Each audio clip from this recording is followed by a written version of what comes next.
বাংলাদেশি সীমানার শেষ প্রান্তে শেষ মসজিদ এটি। হ্যাঁ দর্শক, এটি কত সালে নির্মিত তা স্থানীয়রা আনুমানিক ধারণা করতে পারে নাই। তো আনুমানিকভাবে ধারণা করা হচ্ছে এটা 1000 বছরের উপরে। এই মসজিদটি অবস্থান চাঁপাইনবাবগঞ্জে। কিভাবে যাবেন সব কিছু আজকের এই ভিডিওতে আপনাদেরকে জানাবো। আর এই মসজিদটির যে কারুকাজ তা আসলে সুনিপুণ কারুকাজে এই মসজিদটি তৈরি করা হয়েছে, যা বাংলাদেশের বর্তমান কারুকাজের সাথে কোনোভাবেই মিলে না। শোনেন, এগুলো সঠিকভাবে কেউ বলতে পারবে না, কারণ এই মসজিদের বয়স অনেক বছর। তো যতটুকু আমরা জানি, আমরা যখন আমাদের যেরকম বয়স, আমার বয়স 62-63 বছর বয়স, তখন আমরা শুনেছি জঙ্গল ছিল সবই, কিন্তু সব জঙ্গল ছিল, জঙ্গলের ভিতরে মসজিদ। ক্রমান্বয়ে আস্তে আস্তে মানুষ আস্তে আস্তে বাড়তেছে, গ্রাম বাড়তেছে, পাড়া বাড়তেছে, আস্তে আস্তে তখন ধরেন যে আমাদের মসজিদে একটু গন্ডগোল হয়েছিল ওই মসজিদে। আর চামচিকে যে নামকরণ হয়েছে, এটা চামাচিকে যে একটা পাখি আছে না, পাখি থাকতো সব, আমরা সব ভিতরে ঢুকতাম, ঢেল ঢুল মারতাম। তারপরে এই চামাচিকে কিন্তু অ্যাকচুয়াল নামকরণ হচ্ছে আগের থেকে কাগজপত্র আছে রাজবিবি, হয়তো রাজরাজার আমলে সেই নাম রেখে দেয় সেই হিসেবে। তাহলে আর বলতে পারবে না, সঠিকভাবে তথ্য কেউ দিতে পারবে না।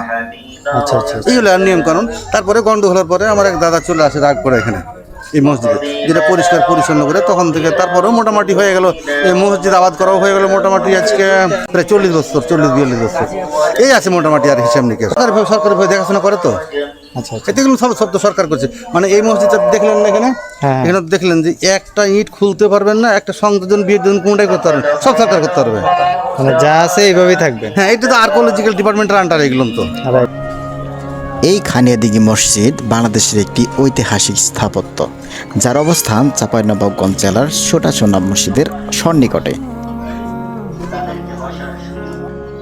এটি আনুমানিক 15দশ শতকে নির্মিত হয়েছিল, যা গৌড়ের প্রাচীন কীর্তিগুলোর মধ্যে অন্যতম মনে করা হয়। ধারণা করা হয় 1480 খ্রিস্টাব্দে কোনো এক রাজবিবি মসজিদটি নির্মাণ করেন। মসজিদটি দেখতে প্রায় মালদার চামকাঠি মসজিদের মতো। এটি স্থানীয়ভাবে চামচিকা মসজিদ এবং রাজবিবি মসজিদ নামেও পরিচিত।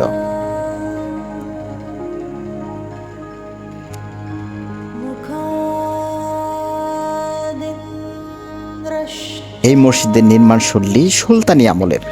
গম্বুজের সংখ্যা 4টি, আর এর উপাদান হচ্ছে ইট, টেরাকোটা ও টাইল।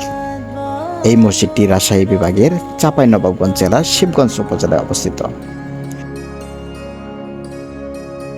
চাঁপাইনবাবগঞ্জ থেকে 35 কিলোমিটার দূরে এই মসজিদটি অবস্থিত। 1450 সাল থেকে 1565 খ্রিস্টাব্দ অবধি গৌড় ছিল তৎকালীন বাংলার রাজধানী। এ সময় এই মসজিদটি নির্মিত হয়েছিল বলে অনেকেই ধারণা করেন।